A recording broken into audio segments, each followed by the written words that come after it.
ourselves right at the door, and then it's like, man, forget this, Mm-hmm. man, bump this, right? And so I want to really take a moment too to just encourage those people that are right at the door of the promise.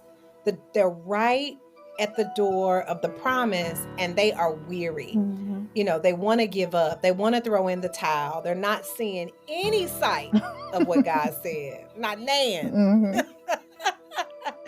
You know, what wisdom can we impart to them so that they don't give up and that they hold on to the promise as long as they can? Again, without making the promise an idol, but keeping their focus on the main thing, which is the promise giver.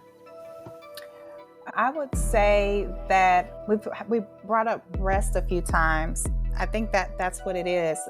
I feel like times like this gives us opportunity to live how Jesus lived in that boat when there was calamity going around and he was resting the whole time.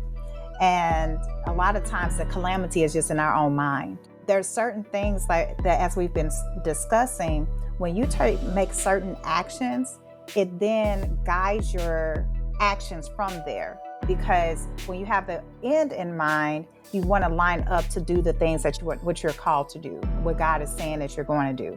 So I think it's important to, when it gets weary, and I'm glad you talked about God will send people along the way. I think just to keep you in that space, it's important to have community, Holy Ghost filled community. People that have a heart for God, that can, hold you up when you are feeling weary. So they can tell you, no, you're not crazy. Mm-hmm. I see it too. Yeah, you know what I mean? Absolutely. Yeah, I love that. So they can pray with you, So community is really big. Sometimes when we're away for a while, we isolate ourselves, and being very intentional about having the community and having your tribe is super important. While God would do things with you in secret, he did not call you to a life of isolation. And you can read Acts to figure that part out, Even with the rest piece, allow God to teach you what that looks like. And a lot of times it's not an out of sight, out of mind, but it's not controlling your mind.